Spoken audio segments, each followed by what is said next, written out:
Hello everyone, my name is Dr. Charlotte Ashman. Welcome to my channel where we discuss everything inspirational.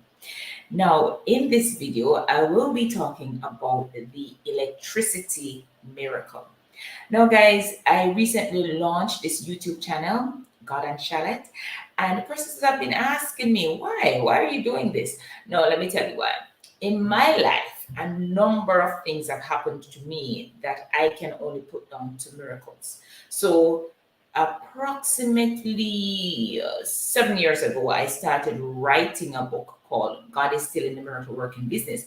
I published that book in 2023. Every single year I said, I was going to publish this book and I just never got around to it.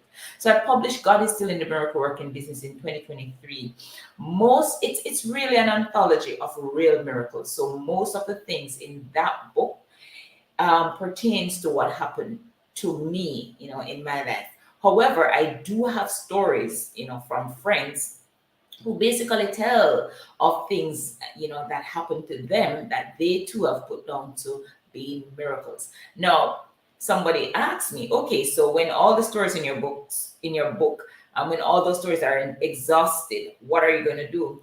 Now, on this channel, you'll find that I'll be inviting guests to talk about the things that have happened in their lives. So, we can share, we can build each other up. So, what is my why? My why is that I want persons to know that God still does miracles. I also want persons who are going through, to just strengthen their faith. That is my why. I'm not trying to make money. I'm not trying to do anything other than that. Just to make persons know that, hey, God still does miracles. That's the point of this channel. Okay, so let's get into today's, I'll call it a story time, the electricity miracle. And you can find this in God is Still in the Miracle Working Business. And as I said, you can get that book on Amazon. All right, so in 2014, I had an apartment in Florida, and I was wrapping up my PhD, and I just ran out of money because I was in Florida as an international student. So I ran out of money and I just didn't know what to do. And what I really did was to rent the apartment and basically live in my car. Now, to be fair, I didn't really have to live in my car because things worked out in such a way that initially I got to stay with a friend in Orlando, and then I got to stay with a church sister. So I didn't really stay in my car. But that was the point. When I rented my apartment, my initial thought was that tonight, that night, I was going to stay in my car. I didn't have anywhere to go. And that's another story how God just provided all these places for me to stay. But that's what I did. I just rented the house and decided that, hey, I was going to live in my car because I needed the money to finish school.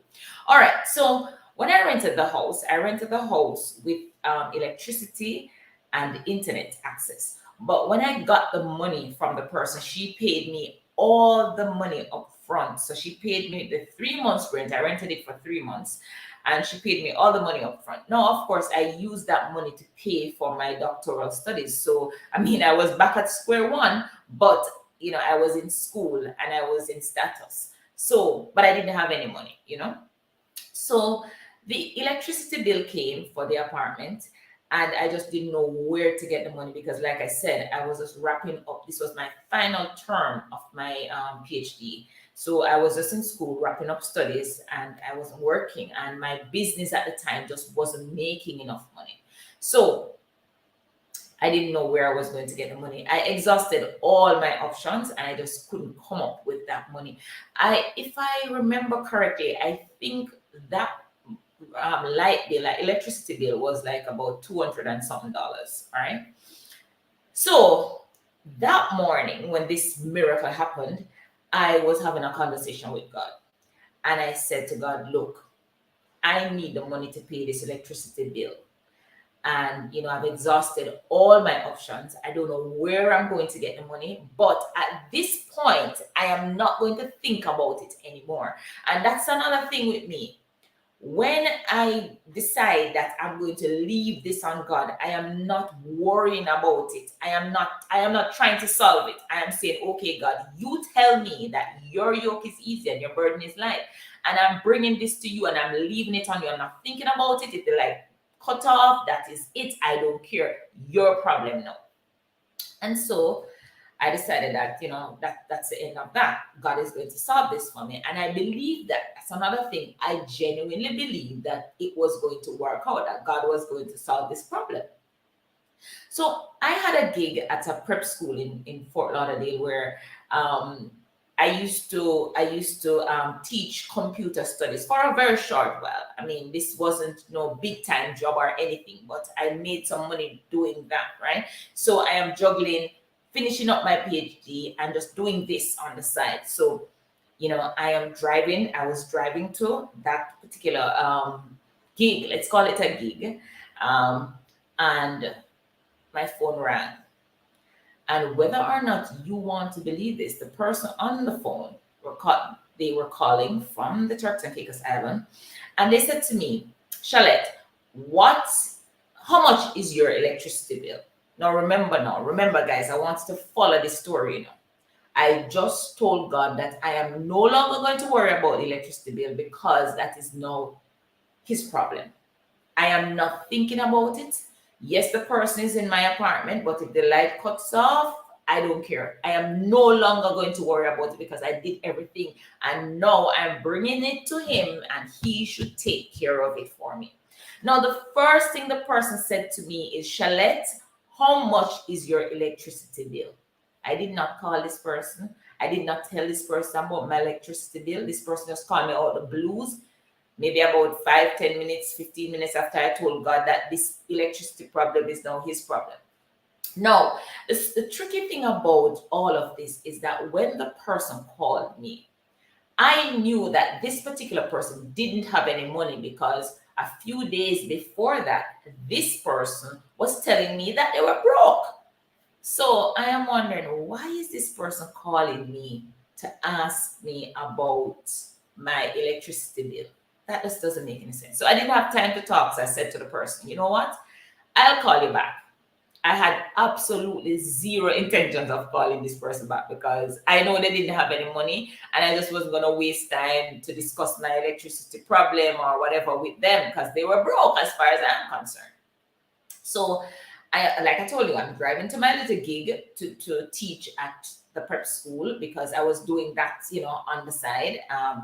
In addition to finishing up my doctoral work. So person called me back in about 5 minutes time. They said, Shalette, how much is your light bill? How much is your electricity bill? At this point, I was annoyed. So I said, okay, my electricity bill is $200 and something, whatever the bill was. I said, why are you asking me that? Because, I know you don't have any money. But anyway, since you want to know, my bill is $200 and odd dollars. They said, okay, they will send the electricity bill and give to me. Can you believe that, guys? Can you believe that? So I said to them, okay, my car payment is X. And I told them exactly how much my car payment was. And I was driving a Mercedes. And they said, okay, they will send the car payment as well. And I said, my insurance is Y. And they said, okay, they will send the insurance money too. So this person was going to send my electricity bill, my car payment, and my insurance for my car. And I was thinking to myself, oh my God, where did this person get money from? Because a couple of days before, this particular person was telling me how broke they were. True to their word, they told me to go down to a hotel in Miami and to collect the money, and I did. No, they did send the money. Years later, I asked the person, I said, listen, that morning when you sent me the money for my electricity, why did you send that money? Why did you call me asking me about my electricity bill? And, where did you get money from? So the person said, you know what? They called me because something told them to just call me and take care of my electricity bill. Now, you tell me, You tell me, how is that possible? How is that possible? 15 minutes ago, I told God that, look, the electricity is your problem. I'm not worried about it. I'm not going to stress about it. I'm done. I can't solve this. This is your business. And somebody called me asking me the first question, how much is your electricity bill? That's what they asked me. How much is your electricity bill? Right? And they paid my electricity bill. In addition to the other things I told them about. So when I say God is still in the miracle working business, those are the things that I'm talking about. God still takes care of persons.